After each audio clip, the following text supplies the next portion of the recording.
Welcome to dream shore. ഇന്നത്തെ പുതിയൊരു വീഡിയോയിലേക്ക് എല്ലാ ഉദ്യോഗാർത്ഥികൾക്കും സ്വാഗതം.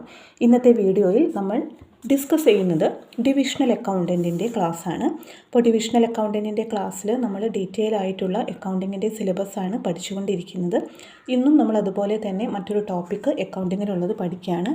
ഇനി 2 ദിവസത്തെ ക്ലാസ് കൂടി കഴിഞ്ഞാൽ നിങ്ങൾക്ക് ക്വസ്റ്റ്യൻസ് ആയിട്ട് നമുക്ക് ക്വസ്റ്റ്യൻസ് ആയിട്ട് നമ്മുടെ വീഡിയോയിൽ ഡിസ്കസ് ചെയ്യാം. അങ്ങനെ അക്കൗണ്ടിങ്ങിൻ്റെ ഭാഗത്തുനിന്നുള്ള ക്വസ്റ്റ്യൻസ് ചെയ്യുന്ന സമയത്ത് നിങ്ങൾക്ക് കൂടുതൽ എക്സാം എളുപ്പമായിട്ട് തീരും. ക്വസ്റ്റ്യൻസ് ആണല്ലോ നമുക്ക് മെയിനായിട്ട് വേണ്ടത്. അപ്പോൾ ഒബ്ജക്റ്റീവ് ക്വസ്റ്റ്യൻസ് ഇതുവരെ നിങ്ങൾക്ക് അക്കൗണ്ടിങ്ങിൻ്റെ ഭാഗം ബേസിക് നോളജ് പോലും അക്കൗണ്ടിങ്ങിൽ ഇല്ലാത്ത ഒരുപാട് ആളുകളുണ്ടായിരുന്നു നമ്മുടെ ഗ്രൂപ്പിൽ, നമ്മുടെ സബ്സ്ക്രൈബേഴ്സായിട്ട്. അപ്പോൾ ഇതിൽ നിന്നും നിങ്ങൾക്ക് ഒരു ഏകദേശമൊക്കെ അക്കൗണ്ടിങ്ങിൻ്റെ ഒരു ധാരണ കിട്ടിയിട്ടുണ്ടാവുമെന്ന് വിചാരിക്കുന്നു. അപ്പോൾ ഇനി വരുന്ന ക്ലാസ്സുകളിൽ ഇനി 1-2 ക്ലാസ് കൂടി നമുക്ക് എക്സ്പ്ലനേഷൻ ക്ലാസ് കഴിഞ്ഞതിന് ശേഷം അക്കൗണ്ടിങ്ങിൻ്റെ ഒബ്ജക്റ്റീവ് ക്വസ്റ്റ്യൻസ് നമുക്ക് ഡിസ്കസ് ചെയ്യാം. അപ്പോൾ എല്ലാവരും വീഡിയോ സ്കിപ്പ് ചെയ്യാതെ മുഴുവനായിട്ട് കാണണം. അതുപോലെ നിങ്ങൾ ആദ്യമായിട്ട് ഈ ചാനൽ കാണുന്ന ഒരാളാണെങ്കിൽ, നിങ്ങൾ ഡിവിഷണൽ അക്കൗണ്ടൻറ്റ് എക്സാമിനും മറ്റതുപോലെയുള്ള കോമ്പറ്റേറ്റീവ് എക്സാമിനും പ്രിപ്പയർ ചെയ്യുന്ന ആളാണെങ്കിൽ നിങ്ങൾ ചാനലൊന്ന് സബ്സ്ക്രൈബ് ചെയ്യണം. അതുപോലെ തന്നെ നിങ്ങൾക്ക് ക്ലാസ്സുകൾ ഇഷ്ടപ്പെടുന്നുണ്ടെങ്കിൽ, നിങ്ങൾക്ക് പ്രയോജനപ്പെടുന്നതായി തോന്നുന്നുണ്ടെങ്കിൽ മാത്രം വീഡിയോ ലൈക്ക് ചെയ്യും, ഷെയർ ചെയ്യുകയും കൂടി ചെയ്യാം. അപ്പോൾ നമുക്ക് ഇന്നത്തെ ക്ലാസ്സിലേക്ക് പോകാം. ഇന്ന് നമ്മൾ പഠിക്കാൻ പോകുന്നത് കോസ്റ്റ് വോളിയം പ്രോഫിറ്റ് അനാലിസിസ് എന്നതാണ്. അപ്പോൾ നമുക്ക് അക്കൗണ്ടിങ്ങിൽ വളരെ ഇമ്പോർട്ടൻ്റ് ആയിട്ടുള്ള ഭാഗമാണ് നമ്മൾ ലാസ്റ്റ് ക്ലാസ്സിൽ എടുത്തിട്ടുള്ള മാർജിനൽ കോസ്റ്റിങ്ങും അതുപോലെ തന്നെ ഇന്ന് നമ്മൾ എടുക്കാൻ പോകുന്ന കോസ്റ്റ് വോളിയം പ്രോഫിറ്റ് അനാലിസിസ് എന്ന് പറയുന്ന ഭാഗവും. കാരണം അക്കൗണ്ടിങ്ങിൽ നമുക്ക് വിട്ടുകളയാൻ പറ്റാത്ത എപ്പോഴും ക്വസ്റ്റ്യൻസ് വരാറുള്ളൊരു ഭാഗമാണ് ഇത്. അപ്പോൾ നമുക്കറിയാം കോസ്റ്റ് വോളിയം പ്രോഫിറ്റ് അനാലിസിസ് എന്ന് പറഞ്ഞിട്ടുണ്ടെങ്കിൽ it is also known as break even analysis. It is a logical extension of marginal costing. It is based on the same principles of classifying the operating expenses into fixed and variable. അപ്പോൾ നമ്മൾ operating എക്സ്പെൻസിനെ fixed and variable എന്ന് രണ്ടായിട്ട് നമ്മൾ divide ചെയ്തിട്ടുണ്ട്. The term cost volume profit analysis is interpreted in the narrower as well as broader sense. Used in its narrower sense it is concern with finding out the crisis point.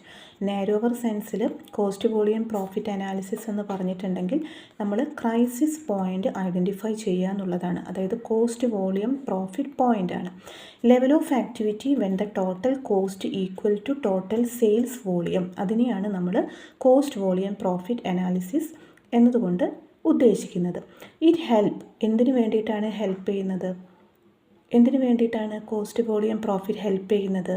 It help in locating the level of output which evenly break the cost and revenue. Used in its broader sense it means that system of analysis which determines profit, cost and sales volume. അപ്പോൾ നമ്മുടെ accounting point of വ്യൂവിൽ വളരെ important ആയിട്ടുള്ള ഒന്നാണ് cost volume profit analysis എന്ന് പറയുന്നത്. Cost അതുപോലെ തന്നെ പ്രോഫിറ്റ്, സെയിൽസ് വാല്യൂ ഇതെല്ലാം ഡിറ്റർമൈൻ ചെയ്യാൻ വേണ്ടിയിട്ടാണ് നമ്മൾ ഈ ഒരു cost volume profit analysis use ചെയ്യുന്നത്. പിന്നെ എന്തൊക്കെ ഒബ്ജക്റ്റീവ്സ് ആണ് ഈ കോസ്റ്റ് വോളിയം പ്രോഫിറ്റ് അനാലിസിസ് നമ്മൾ എന്തിനു വേണ്ടിയിട്ടാണ് ചെയ്യുന്നത്? This analysis help to forecast profit fairly accurately as it is essential to know the relationship between profit and cost on one hand and volume on the other hand. പിന്നെ next പറയുന്നത് this analysis is useful in setting a flexible budget which indicates cost at various levels of activity.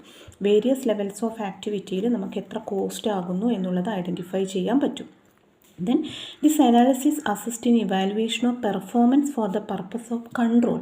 കൺട്രോളിന് വേണ്ടിയിട്ട് നമുക്ക് നമ്മുടെ ഫേമിൻ്റെ performance measure ചെയ്യാം. അതുപോലെ this analysis also assist in formulating price policy നമുക്ക് formulate ചെയ്യാം. This analysis help to know the amount of overhead cost charge to product. Then the study of cost volume profit help in mathematical relationship of cost volume and profit can be identified. It will help in preparing break-even chart. ഇതിനെല്ലാം നമുക്ക് cost volume profit analysis ആണ് നമ്മൾ use ചെയ്യുന്നത്. നമുക്ക് ബ്രേക്ക്-ഇവൻ ചാർട്ടൊക്കെ prepare ചെയ്യാൻ വേണ്ടി പറ്റും. പിന്നെ ഇത് വെച്ച് നമുക്ക് ഒരുപാട് ഇക്വേഷൻസും അത് വെച്ചിട്ടുള്ള പ്രോബ്ലംസും ഒക്കെ ചോദിച്ച് കാണാറുണ്ട്. അപ്പോൾ ഇപ്പോൾ ഒബ്ജക്റ്റീവ് എക്സാം ആയതുകൊണ്ട് നിങ്ങളിതിൻ്റെ ഫോർമുല മാത്രം ജസ്റ്റ് ഒന്ന് ഓർത്ത് വെക്കുക. Sales equal to variable cost. Sales എന്ന് പറഞ്ഞിട്ടുണ്ടെങ്കിൽ നമുക്ക് എങ്ങനെയാണ് variable cost plus fixed expenses plus or minus profit or loss. Fixed expenses plus profit എന്ന് പറയുന്നത് സെയിൽസ് മൈനസ് വേരിയബിൾ കോസ്റ്റാണ്. പിന്നെ അതുപോലെ തന്നെ വരുന്ന ഒരു പ്രധാനപ്പെട്ട കാര്യം എന്ന് പറയുന്നത് കോൺട്രിബ്യൂഷനാണ്. എന്താണ് ഈ കോൺട്രിബ്യൂഷൻ എന്ന് പറഞ്ഞാൽ? നമ്മൾ പറയാറുണ്ട് അല്ലേ, സെയിൽസ് മൈനസ് വേരിയബിൾ കോസ്റ്റ് അല്ലെങ്കിൽ selling price minus marginal cost ആണ് കോൺട്രിബ്യൂഷനായിട്ട് നമ്മൾ കൺസിഡർ ചെയ്യുന്നത്. Contribution is the difference between the sales and the marginal cost of sales and it contributes towards fixed expenses and profit. അപ്പോൾ ഇത് സെയിൽസും marginal കോസ്റ്റും തമ്മിലുള്ള ഡിഫറൻസിനെയാണ് നമ്മൾ കോൺട്രിബ്യൂഷനായിട്ട് കൺസിഡർ ചെയ്യുന്നത്. In marginal costing, contribution is very important as it helps to find out the profitability of a product, department or division. ഏതെങ്കിലും ഒരു ഡിപ്പാർട്ട്മെൻറ്റിന് വരുന്ന പ്രോഫിറ്റൊക്കെ മനസ്സിലാക്കാൻ നമ്മൾ ഈ ഒരു കോൺട്രിബ്യൂഷനാണ് യൂസ് ചെയ്യുന്നത്. Then difference between contribution and profit. കോൺട്രിബ്യൂഷനും അതുപോലെ പ്രോഫിറ്റും തമ്മിൽ എന്തൊക്കെ ഡിഫറൻസസ് ആണ് വരുന്നതെന്ന് നമുക്ക് നോക്കാം. ആദ്യമായിട്ട് കോൺട്രിബ്യൂഷൻ എന്ന് പറയുമ്പോൾ it includes fixed cost and profit. കോൺട്രിബ്യൂഷനിൽ വരുന്നതാണ്.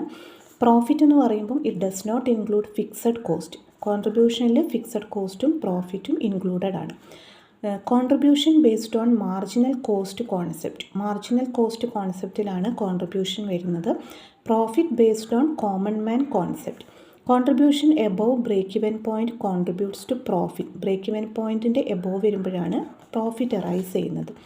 Profit is expected only after covering variable and fixed cost. Contribution analysis requires a knowledge of break even concept. Break even കോൺസെപ്റ്റിനെ കുറിച്ച് നമുക്കൊരു നോളജ് ഉണ്ടായിരിക്കണം. പ്രോഫിറ്റ് എന്ന് പറയുമ്പം profit does not require any knowledge of such concept. ഇങ്ങനെയുള്ള concept. അപ്പോൾ ഇത്രയൊക്കെയാണ് നമുക്ക് ഇന്നത്തെ വീഡിയോയിൽ ഡിസ്കസ് ചെയ്യാനുണ്ടായിരുന്നത്. അപ്പോൾ നിങ്ങൾക്ക് ഇന്നത്തെ ക്ലാസ്സൊക്കെ മനസ്സിലായെന്ന് വിചാരിക്കുന്നു. ക്ലാസ് ഇഷ്ടപ്പെട്ടെങ്കിൽ നിങ്ങൾ ലൈക്ക് ചെയ്യാനും അതുപോലെ തന്നെ ഷെയർ ചെയ്യാനും മറക്കരുത്. പുതിയൊരു വീഡിയോയിൽ നമുക്ക് കാണാം. താങ്ക്